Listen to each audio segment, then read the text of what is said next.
Welcome, everyone, to Dead Talk Live. And today we have special guest, writer, director Mark W. Curran and Madison Spear from the movie Hoodman, which was released this past May. Is that correct, Mark? That is correct. It was released on May the 1st. And it has rave fan reviews. How does that make you feel? It makes me feel great. Yes. I mean, It's nice to have something out there that people like. for me, I don't even read critic reviews. I just go straight to the fan reviews. I don't care what the critics have to say. So let's talk about Hoodman. Now, Madison, thank you so much for being here with us. You are the lead. You play Ariana in the movie. Tell our audience what Ariana is about. So first of all, I just want to thank the fans. I mean, it's been such an amazing, amazing process and journey, and the fan support is what keeps us going. Absolutely. Um, the movie itself was such a whirlwind, and we all had so much fun. And the character of Ariana was so amazing to play, just because she's going through hell, and she stays strong throughout it. Throughout the craziest couple of nights, because it all takes place over, like, all of the trauma takes place in these few nights. And all of it comes from this place of trying to save her family and trying to solve a mystery of what happens to her son. Exactly. So everything kind of comes from a place of love. And that was such just a fun thing to be playing with the entire time. And having an amazing director like Mark makes it so easy to do my job. So it was a blast. Now, Mark, you came up with the story. You directed the movie. What was your inspiration for Hoodman? Well, it first started with a location. When you're shooting really low budget movies, you have to have a location first. At least that's how I always approach my projects. Because if you have a central location, then you can write the story around that rather than having a screenplay and then having to go out and try to locate those locations, which are almost impossible to get. So I first started with a location that I knew I had, which was a house in Artesia. And basically, we started there, and I began to kind of brainstorm. It started out as sort of a vague idea about a hooded man who goes door to door on Halloween and just randomly knocks on doors and terrorizes and picks one family and just decides to go after them. And then that grew into a sort of an urban legend idea. And the story is sort of like a crime, suspense, mystery, all wrapped up into one. Uh, was that your initial approach, or did it just Yes. evolve that way? No, it basically, I kind of stick to the crime, mystery, thriller genre with kind of horror kind of as a sideline because it's sort of being marketed as a horror movie, but it really isn't an out and out horror film Mm-mm. as we would normally see. It's definitely more in the kind of uh, I try to describe it more like a noir or a neo noir Mm-hmm. kind of approach to a mystery, thriller, and a horror crime drama all put together into one. Yep, that sounds about right. Now, Madison, when you were auditioning, I assume for Mark, what kind of information did he give you to properly audition for the role? Um, so he actually didn't give us a ton of the script, I think because he wanted to keep it a mystery. So actually, the information we got, I got a little bit of a breakdown of who the character was, and a very vague plot line of the story, but I could just tell from the breakdown that it was going to be a really cool project. And then the sides that he gave us were actually just monologues, I think, Mark.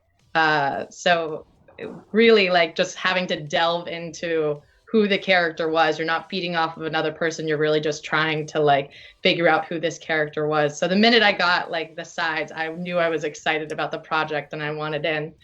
And I sent in my audition. And then I think we met and got lunch just to talk over the film and get to know each other. And while I was at lunch, I actually told Mark that I am a huge scaredy cat. And that usually when it comes to movies, like horror movies, I am the worst person to go with. I'm like covering my You're eyes. not alone, Madison. You would be surprised how many actors I've interviewed in the horror realm who are just like you. I am the worst person to go to the movies with when it comes to a horror movie. But I told him, I said, I'm not going to have to act. I'm just going to be legitimately terrified the entire time. Now, So, oh, go on. I was terrified myself that we were going to run out of money. Now, this is your first lead in a feature film. Were you nervous, being the lead in a feature film? Were you excited? Walk us through what you were feeling. I definitely was more excited than nervous just because Mark and the rest of the cast from the beginning really just made me feel so comfortable, so safe. I loved the script, so I felt passionate about it. I knew that I could do it as much justice as I possibly could. But there was definitely a part of me that was scared shitless for sure, because it's a big project and it's a lot of responsibility. But with Mark at the helm, I knew that we would be okay and that he would be able to pull whatever he needed out of me. So Nice. it was more of an excitement for sure. Now, Mark, how hard was it to find your Ariana?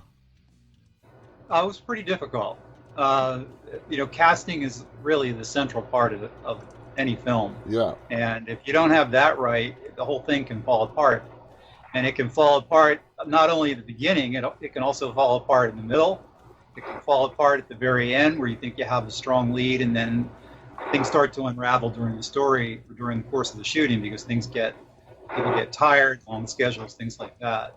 So I cast a pretty wide net for the role, and I think I probably auditioned roughly 2,000 actors. Holy shit.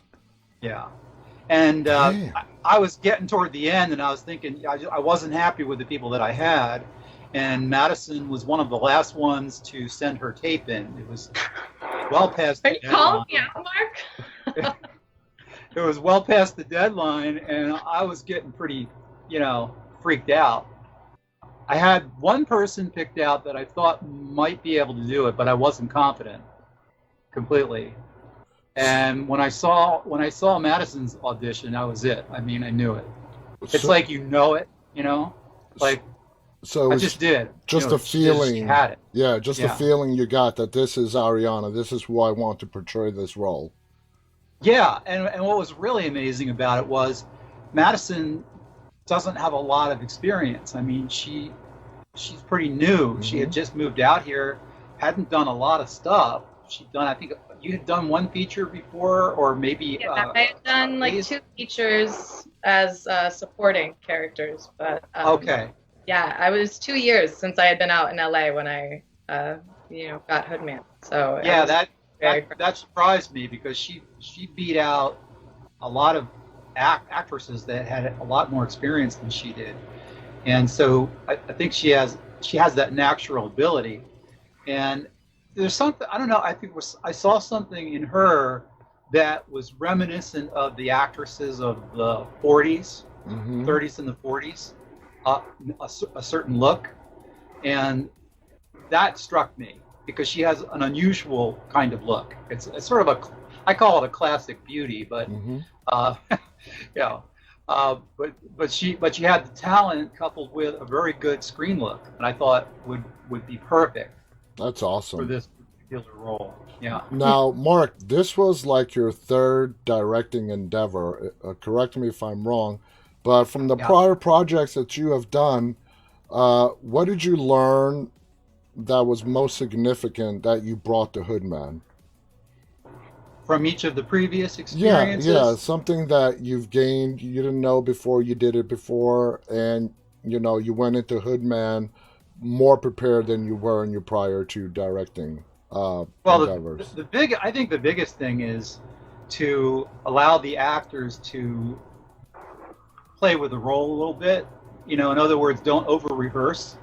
and allow the actors to kind of, when they find the role, sometimes it takes a little time to find the character and find the role. Mm-hmm. And if you lock somebody into a script too tightly, they can't improvise freely. So there's something about the spontaneity of being able to just know the approach you're going to take toward a character, but not be locked into the script word for word.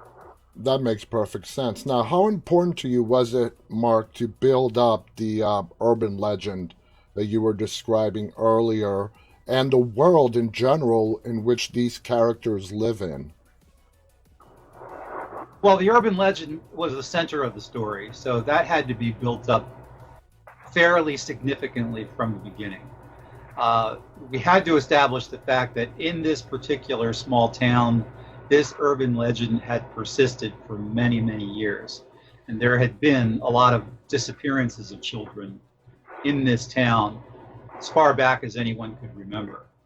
So that was an important part of it. Urban legends in general have been around for a very long time. Okay. They're more of the modern equivalent of folk tales. Yeah.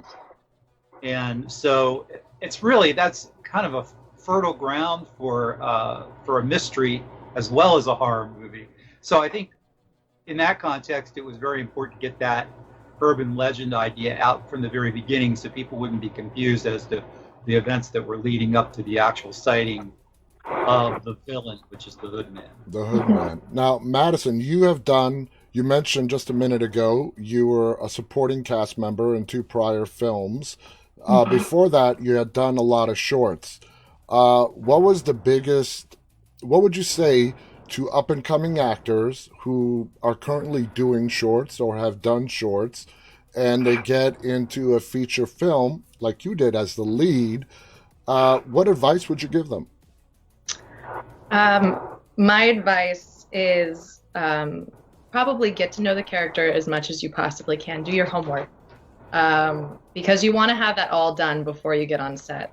Things change so rapidly, and with a low budget film like ours, we were running all day long. So really, I had to have this firm grasp of the character from day one.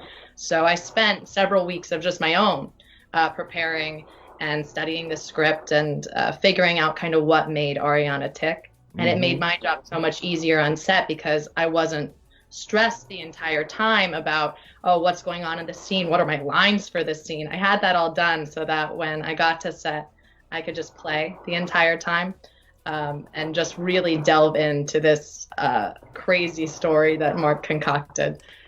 So definitely do your homework, and then trust in yourself too. Just trust that you're there for a reason and that you got on set for a reason. They saw something in you. So having that trust in your own ability and just letting whatever you have just all out on the table, I think is, the best thing that you could possibly do. How does it make you feel when Mark said that he looked at 2,000 auditions before picking you? I didn't know it was 2000. I'm over here like, oh my god. You didn't know? I thought I told you. Yeah, it was pretty crazy. Of course, it's all done with tape. It's all done with tape now. Yeah. Well, what are your feelings on that, Mark? And the world we live in now, technology, COVID, auditions being done with tape. Well, COVID's not fabulous, obviously. Yeah. But the technology, it's amazing. But can you get a feel of an actor through just a tape? Oh yeah, absolutely. Okay, that's fair. Yeah, because that's the medium that they're going to be delivering on. So they're looking into a camera. That's why I always go with a monologue. Well, you almost have to go with a monologue unless you have someone else that the actor knows that they read with. Okay. But if an actor can get into the character's head and do a monologue, look straight into the camera and deliver, and be believable, then you got it. You got it. Perfect sense. She did. There's something about truthfulness and honesty. It's not truth and honesty at its heart because you're acting. but you have to bring a certain authenticity to it, Mm-hmm. and people and a certain truth. Now, I'm not an actor, so I can't tell you how that's done. Yeah. I only know what my intention is as a writer, what I'd like to see as a director, and the rest of it is up to the actor. So you're totally dependent on the actor's ability to be able to do that, and it can't be easy. I mean, I'm in Exactly. awe of it And myself. I'm sorry to interrupt, but that brings me to my next point. Sure. We have all seen plenty of films, and I want to direct this to you, Madison, as an actor, where you're watching these two actors on a film, TV show, whatever, but you know they're acting. And it's something I can't put my finger on. It's not like they're doing a bad job. It's just that you know that they're acting. What is the secret for you, at least, to when your audience is watching you on the screen, for them not to know that you're acting and for them to be pulled into the world that you are portraying? Great question. For me, I think it's different for every actor. Every actor has a different approach to how they get into the story and how they deliver a believable performance. So for me, I have to find something in a scene where I relate to the character. So I don't have any children, but Ariana does. And that's a huge part of the story is her child and her relationship to her child. And so from the beginning, I had to find something with that I could relate to. And so by thinking about that and thinking about my own personal family, and what I would do as Madison if something ever happened to them, if some, monster or something like took one of them, how I would react. And so by observing and thinking about what Madison would do, I can then kind of imbue that into my character. So finding something that I relate to in the character is always the most important, and it's the first thing that I do. It's the first step I take as an actor. It makes perfect sense. It helps bring authenticity to the role that you are playing. One of the great aspects of the film is the question of whether what we see, Mark, is real or imaginary. Yeah. How do you go about setting up those scenes when you were developing the script and eventually when you got behind the camera? Well, what's tricky is that you can never show the villain, at least in this particular case. The whole thing revolved around this Hoodman only existing if you believed in him. Mm-hmm. So anytime the audience would see it, it would have to be from the standpoint of the character themselves seeing it. In other words, when Ariana saw Hoodman, we were looking at the story through her eyes. So we couldn't show him when she couldn't see him. So that got a little tricky. You have to do that with each character. So what seems like a pretty simple story on its surface, when you think about when you're actually shooting it, you have to do it in a way that it's seamless, so that you don't have a character seeing it when they wouldn't be aware Yeah. of seeing it, if that makes any sense. Yeah, and it sounds very tricky to pull off, and you did it very well. So congratulations to you for that. Now, Mark, you filmed this during COVID. Did it at all cross your mind delaying it till things got a little better, which they're really not, at least that much better. But was there any hesitation? Well, we were lucky because we actually shot it before COVID, Oh, and okay. we still had quite a bit of pickups, a lot of pickup shots we still had to do. We had a lot of wraparound things that we had to do to bridge some scenes together, and we had put off doing those. And this is like, I think we were looking at, it was right around, we shot over this summer, and then there started to be these grumblings about this thing in China, Mm-hmm. and that really didn't affect that, but we couldn't get anybody that was available. We couldn't get this thing scheduled right to do the wraparounds. And so what had happened was, after we had delayed it a couple of months, COVID got worse. Yeah. So what we had to actually do is we had to proceed without the pickup shots, and I found an editor, and we came up with some really interesting ways to tie the story together where we didn't need the pickup shots.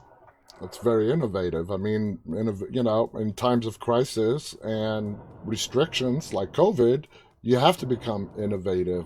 Now, Madison, after the film released May 1st, I'm sure you had some butterflies, the day before, seeing what the fan reactions was going to be.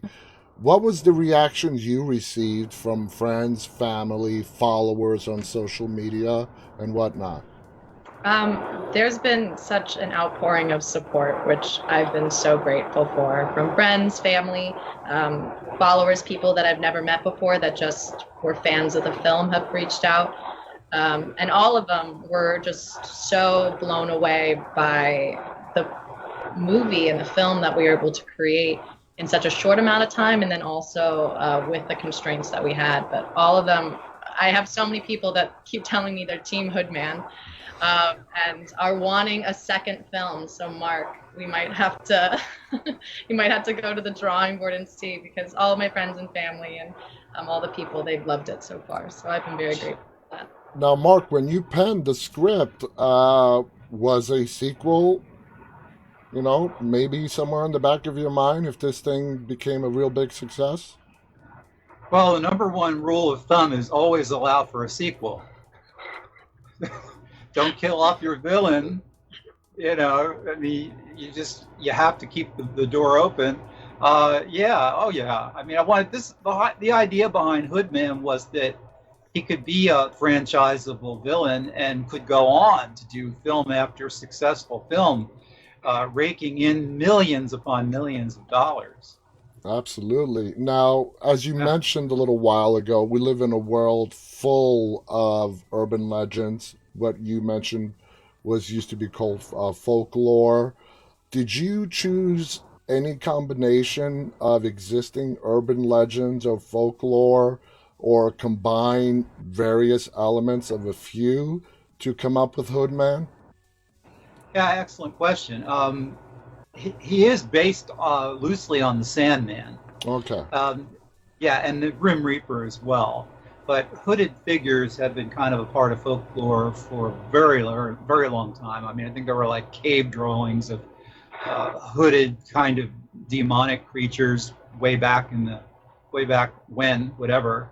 But I found a lot of interesting stuff that kind of lent itself to the storyline. So I kind of incorporated a lot of different supernatural elements. And so, yeah, I would say it's kind of a combination of the Grim Reaper, the Sandman, and maybe a couple of other unique things thrown in, like the fact that he only exists if you believe in him, thus a figment of your imagination. Exactly. And we touched on that earlier with the imaginary scenes versus the reality scenes. Now, when you were filming this, was distribution in play? Did this thing go through the film festival circuit? What did you do after production wrapped and post-production wrapped? Well, I had developed a good relationship with the distributor of my first film, which is Abandoned Dead. And they were very happy with that film, and they were anticipating the next one. But there wasn't any real guarantee that they would take it. So there was a lot of concern about it, in that you're never really sure until it's accepted. And I didn't want to go the film festival route. Now, I had done the film festival route with Abandoned Dead, and that came out pretty well because it had won a couple of awards. Like it won Fangoria Festival Award, and it won, I think, Hot Springs Horror Festival Award. Nice. But it took the film out of circulation for well over a year. And that's the problem with going through a film festival, is that you can't release the film until it's gone through the festival circuit. Oh. So when the distributor saw the rushes, they said, we want this right away. And I even asked them, I said, and Indie Rights, by the way, of Los Angeles, they are the distributor that has both Abandoned Dead and Hoodman, and they'll be distributing the next film that I just completed. That's awesome. So I've been really lucky in that regard because a lot of filmmakers, and as myself included, before I met them, before I met Indie Rights, and before I had developed a relationship with them, uh, we, most filmmakers don't have really any way of getting their film out there unless they Distribution is one of the hardest things. Yeah, exactly. Yeah. Now, Madison, your character is not like the typical damsel in distress. We're talking about a woman who is strong, determined in her mission. Did that aspect of the story and character build confidence, or were you at all worried that it would come across the wrong way?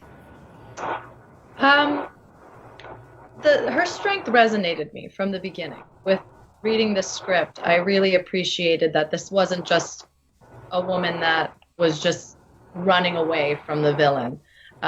In so many earlier horror movies, I mean, that was a trope, is that there's the woman running down the street and she's not really fighting back, you know? Yeah. But Ariana had such a fight to her.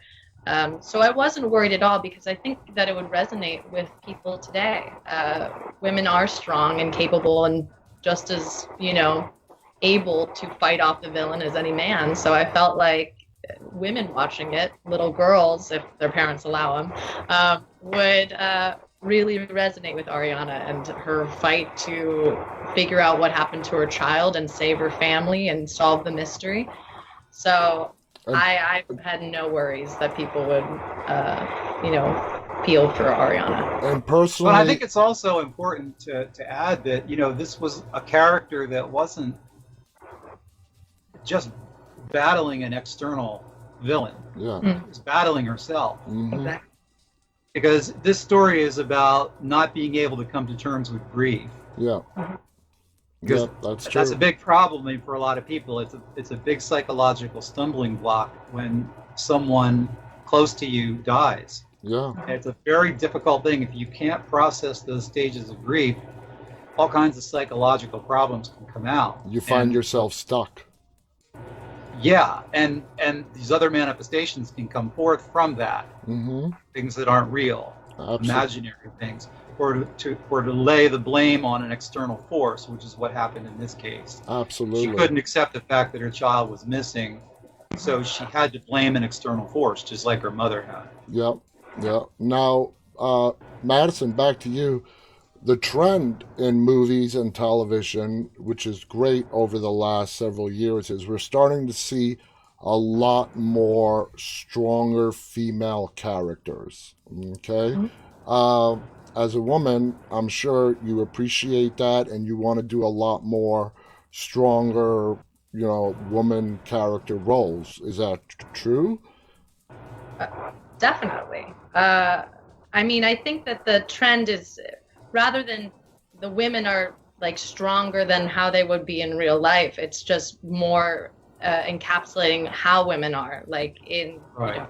Yeah. rather than playing with the tropes that, women aren't capable or women can't, take care of themselves. Now films are showing more realistic portrayals of women, which I think everyone appreciates, and we need that because film is supposed to be, a lens into real life.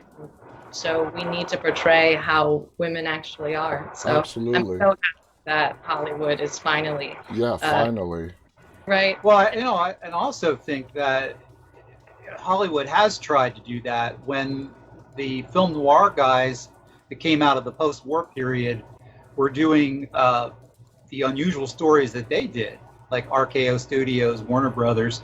They were creating much stronger female characters when they were doing the noir stuff. Mm-hmm. And so I mean, but then we went back, and then the '60s happened, and we went back to more victim-oriented female roles. Why, I don't know, because women's liberation was really strong in the '60s. And then you go to the '80s, and it's even more women victims. The last girl standing. It's just a bloodbath when you look at that. Yeah. I mean, if you're just talking about horror, I don't.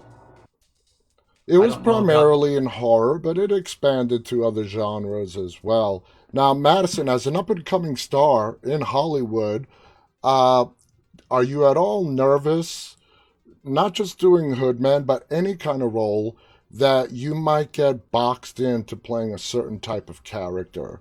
Is that anywhere in the back of your mind, or right now you're looking at it, I will deal with each situation as it comes my way? Hmm. Um, I mean, it definitely is something that I think every actor and actress has to think about is how they're portrayed in the media and, the projects that they pick. Um, I am still in the place where I am just grateful for what comes my way. Hmm. Um, uh, Thankfully, I've been offered amazing projects that I believe in and fully support. Um, but yeah, it's important for actors to take a step back and think about the work that they're doing because it stays forever. It's not just you put something out and, oh, I can forget about it. It's out in the ether for everyone to see. And so Forever. it's forever, exactly. And now, especially, with how much is going on with streaming and everything, there's so many projects and so many things going on. So I think it's just important for every actor to just think about what they're doing and is it something that they'll be proud of and they believe in? And it doesn't necessarily have to be like high art cinema, but is it No. something that you can look back and or on in 10 years, 15 years, 20 years and look at it and be like, you know what, I'm proud of the work I did and I'm happy that I did that. Yep. So yeah, it's something that I think about, and I try to pick my work based on that. Now, Madison, since the movie premiered last spring, have you noticed an uptick in auditions you're being asked to do? Has that really grown since May 1st? It has. No, I'm so grateful. It was such an amazing opportunity, not only on set but just afterwards as well, watching it and then seeing the reaction from people. So yeah, I've been very lucky as far as auditions and then people reaching out to me. So I'm very grateful to Mark for the opportunity that he gave me with it. And Mark, how does that make you feel? I've spoken to a lot of directors, and they're really proud when they find that, young, new, shining star that they see has a real bright future ahead of them, like Madison. So, how does that make you feel, giving Madison the opportunity that you gave her in Hoodman and seeing her succeed in all her other future projects? Is there a part of you that says, she's a star and I gave her her first big gig, for lack of Well, a it makes better me feel term? great. It makes me feel great to hear all these wonderful things, that all these great roles are coming her way. And, I just feel like, it's a collaborative medium. And she's helped me every bit as much as I've helped her. So, it's the whole team that we've had. I mean, we had a wonderful crew, we had a wonderful cameraman, everybody that worked on this film was an integral part of making this what it is. And you know, it's not just the vision of one guy, or it's not just one actor that makes these things happen. It's everybody working together, and Hmm. and these are long hours. It's a lot of hard work for very little pay. So you have to do it as a part of what you feel inside in terms of your passion. And it really, for Madison, her passion is acting, but she's also a great team player.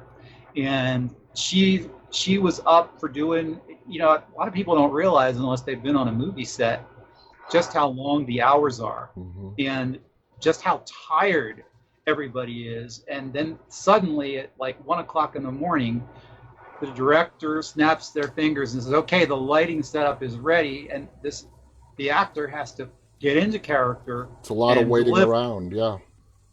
and do it in a manner that's in continuity with the last scene that was shot. So it's my hat's off to Madison because she's got the ability to be able to do that. So I don't feel like I've really given her anything, rather that we've worked together to make a collaborative medium that much more collaborative. The teamwork. Now, the film Mark carries, like a lot of films do, the tone evolves through acts one, two, and three till you get to the third act where it's very dark and polished. Uh, it must be pretty not easy, but easier to do that on paper when you're writing the script, as opposed to when you're in behind that camera and you want to show that evolution, the tone, the background, the darker feeling as the film progresses. Is there any method, secret that you use to achieve that? Well, you try to outline that. You try to outline the arc of your story from the beginning, and you work with your production designer. You work with everyone. You work with your actors when you're developing the characters, and you kind of set up a trajectory as to where the script is going to go, and you try to stick to it. But it becomes increasingly difficult as the shoot wears on, because you've got to make a lot of compromises. You know, your schedule doesn't always allow for you to shoot all the scenes that you've scripted, or you may not have the location that you had planned on getting, or an actor can't make it. They get sick. Yeah. They can't be replaced. They don't show up. So there's all these. I used to wonder before I started making movies how plots could get so off track and convoluted, and how movies can turn out so badly. And I realized that it isn't because they're intentionally so. It's because filmmakers had to work around problems that they had encountered while shooting, Yeah. whether it be running out of money or not having a location or whatever.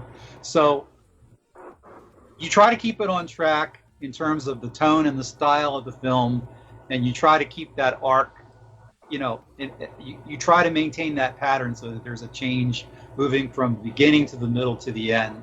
And you try to be as consistent as you can in outline form, and then you try to stick to that outline through the shoot. Okay, perfectly explained.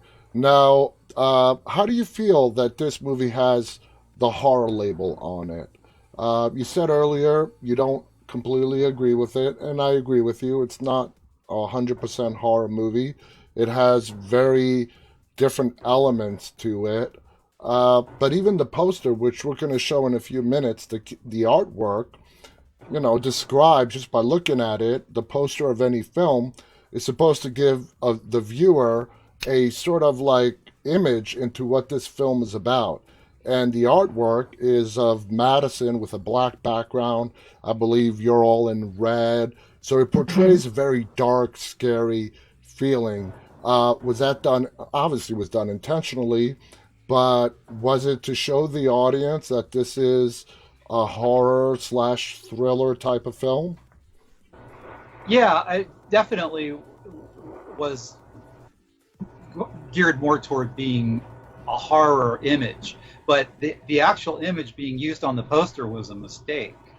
How so? It actually, yeah, because I was actually doing screen caps on my computer, and when I came across the screen cap of Madison, that's her in the car as she turns toward me. Mhm. We were close up on her, and I hit the wrong key on the computer. It colorized and put a brain on the photo. It was unintentional. It was really a slip of the finger. And when that came up on the screen, I was like, That man. looks good. I was like, this looks very cool. Like, it reminded me of some other poster. I don't know, it was like a movie from the 60s or the 70s. I don't know, it was Rosemary's Baby Yeah, or yeah, the The poster Exorcist does or have that something. 70s feel to it. Yeah, that's what it was. And I thought, wait a minute. Because before that, I had this silly guy in a hood with a skeleton head, and it just looked awful. Yeah, we've seen that a I don't thousand want that. times already. Yeah, Yeah, you know, it's like, I don't want a skeleton. You know, that's but when awesome. that popped up, her look, because her eyes are like super, like, wide in this shot. I mean, they look two big giant marbles of fear, you know? And I thought, man, that's great, you know? That Because is how'd you great. get her eyes to bug out of her head like that? I said, well, no, we wrapped a belt around her and Yeah. Now, Mark, if you were to put yourself in a category in regards to writing, would you say writing horror is your strong suit? yeah, I think horror, thriller, suspense, definitely. Yeah, that's something I've always loved. I've always loved reading horror, and I've always loved horror movies. But I've always liked the kind of horror that was more psychological. Mm-hmm. So like if you think like a movie of like Wait Until Dark, Mm-hmm. or based on the play, which was also pretty suspenseful and scary, but not really like horror in the sense of like people getting cut up, or Yeah. you know The slasher type. or monsters, even so much as the psychological suspense kind of movies. I'd say more along those lines. Yeah, I'm right there with you. I mean, I love a good story. I love a good story. I love good acting, and I have The seen horror community isn't really necessarily into that. no. The horror, the younger generation now, they don't want that slow burn. They want fast MTV cuts. They want lots of guts and craziness, and I can't go there. Unfortunately, that's not my I mean, that's not my forte. I can sit and watch, and I have done it, and it's entertaining to watch a bloody, just slasher film. There are a lot Yeah, of it can great be a ones lot of out fun. there, Yeah. but the films that really grab me are the ones that tell a good story. And I saw a movie recently that is the perfect example. You don't need a huge budget to make an amazing film. You need a good story, you need good actors, and somebody who knows what they're doing behind the camera. And not you don't need millions upon millions of dollars to do that. And I think Hoodman is a great example of that as well. Thank you, Now, John. Appreciate now, that. oh, I'm absolutely dead serious, and those are the films that I like. I love sitting down on my couch at night and seeking out the films that I have not seen advertised, the ones that don't get advertisement, reading the synopsis that sounds interesting, and then you find some real hidden treasures and gems if you do that. Oh yes. Now, Madison, your role deals a lot with tension and fear. So when you're doing that scare moment, okay, whether it's a scream or you gotta just put on that look of absolute terror on your face, what do you do? Where do you take your mind to give us that just horrified look? Oh. Um, so it was so hard on set, not because of the conditions, but because we all got along so well. It was the conditions. Yeah, no, no, but like everyone was just such good friends, and so between takes, everyone's having such a good time, and so we're having that, and then I'm having to take a couple minutes to find that horror. And so for me, it's just kind of stepping away for a little bit, or if I can't step away, just having a little bit of quiet to kind of putting myself in that state mentally and also physically. I feel like the body, holds a lot of tension. And if you feel it in different parts of your body, you'll be able to emote it and it will Hmm. be able to come off on screen. And so just kind of putting myself in that place for a couple minutes before we start shooting. Um, I'd be able to get there. And then for the tougher scenes, like scenes, one in particular that I'm thinking about, the hospital scene Hmm. at the beginning of the movie, that takes a little bit longer. And, I have to spend, quite a bit of time just kind of thinking about what's going on and putting myself in that state.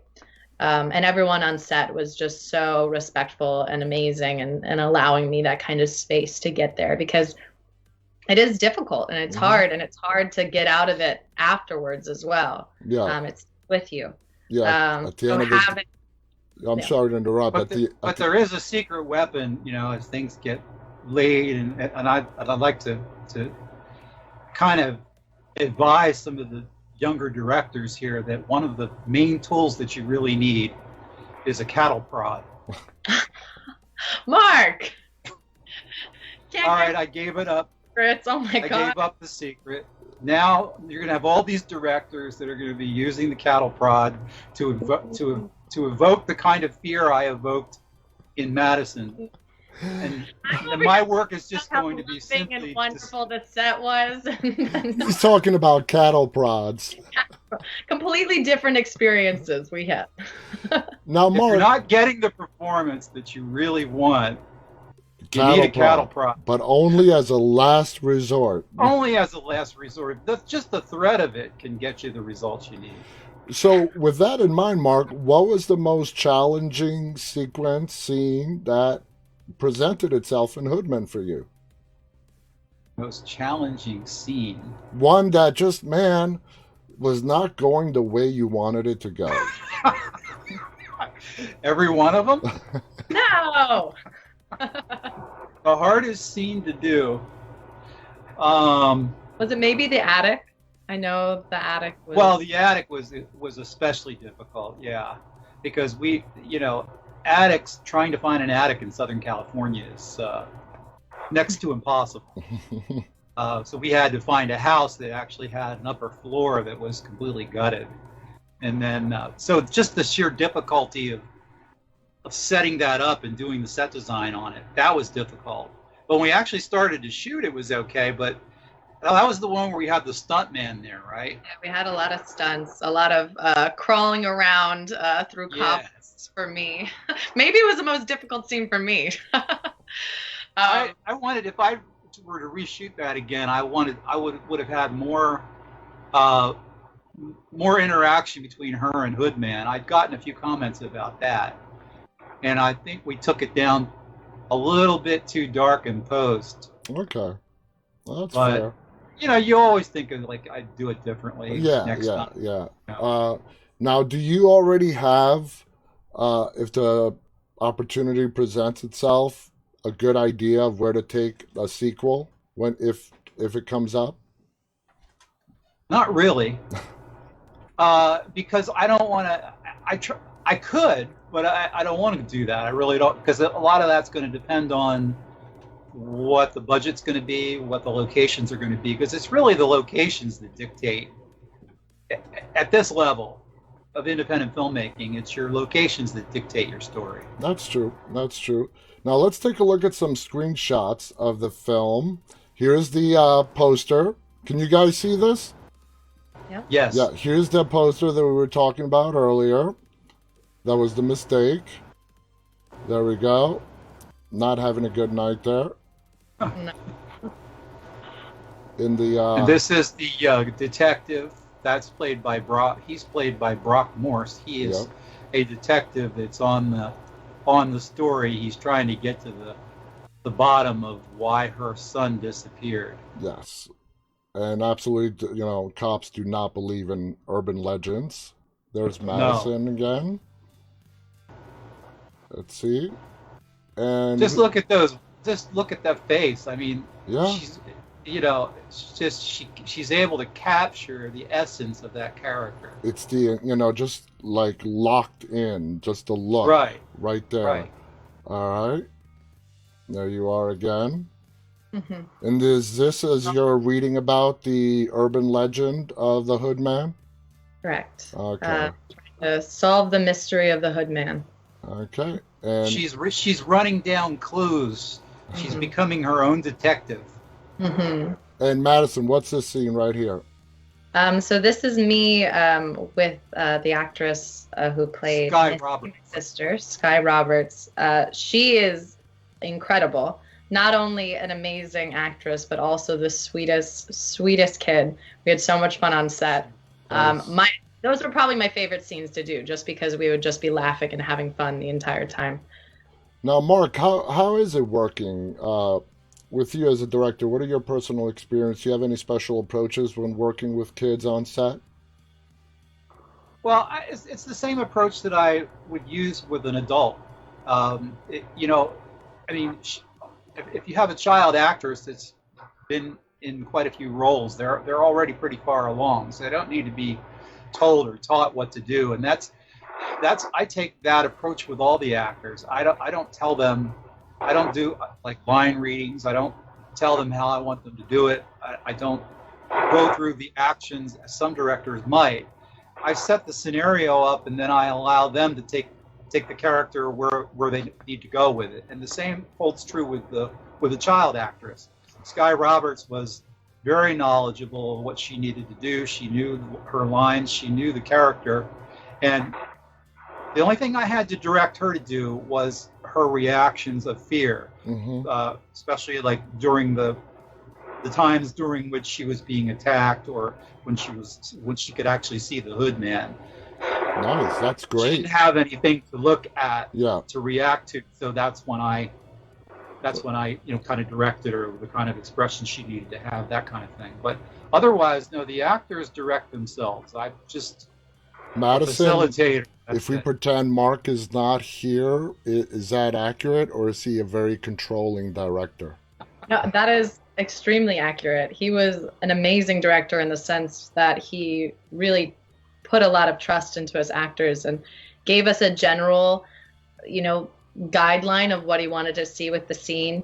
And if we needed help with something, he would always be there. But he was very collaborative with his directing, which I appreciated so much. That is awesome. So, Mark, we are pretty And one, much. and I do want to mention one thing, because you showed that one photo of the scene between Madison and Sky out in the bed. Mhm. I always allow, if there's time, for the actors to do a completely improvised version of the scene.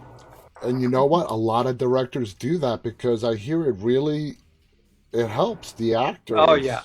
You yeah. You know? can come. It's a real magic can happen with it, Yeah, and yeah, it did in that scene, because the end of that entire scene was all improvisation. yeah. They were all And I've completely. also heard stories where, the director got the scene he wanted, he let the actors play. Didn't even let him know that he was filming. Yeah, and he got Yeah, even better scenes that way. Billy Friedkin does that a lot. Yeah, yeah. Now, we're out of time, Mark. Oh no! Tell people where they can watch Hoodman. Well, Hoodman is available on Tubi TV. That's TUBI. It's also available on Amazon Prime.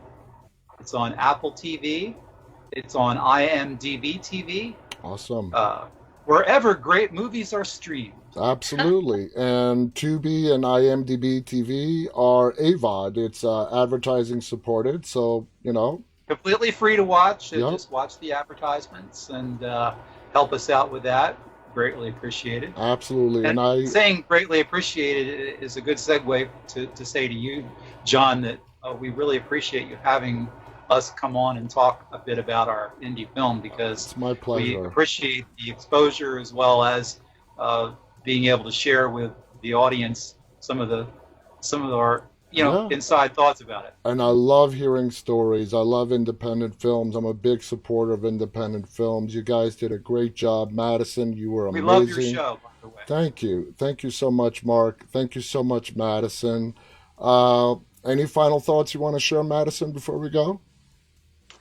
No, I just really had a great time talking with you and talking with Mark again and getting back to Hoodman. This has been Absolutely. My pleasure. How about you, Mark?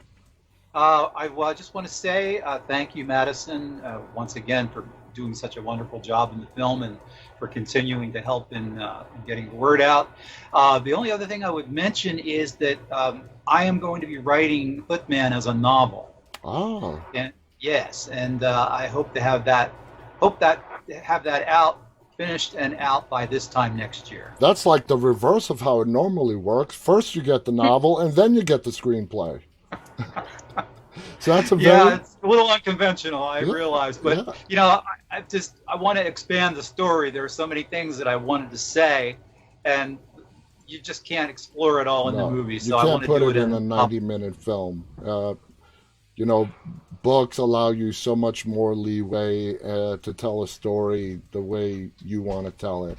I want to thank Yes, Mark W. Curran, thank Madison. you. Am I pronouncing your last name correctly? It's actually Curran. Curran. Mark Yeah, W. Curran. but it doesn't matter. You can Uh, pronounce it any way you want. Mark W. Curran and Madison Spear, the star who plays Ariana on Hoodman.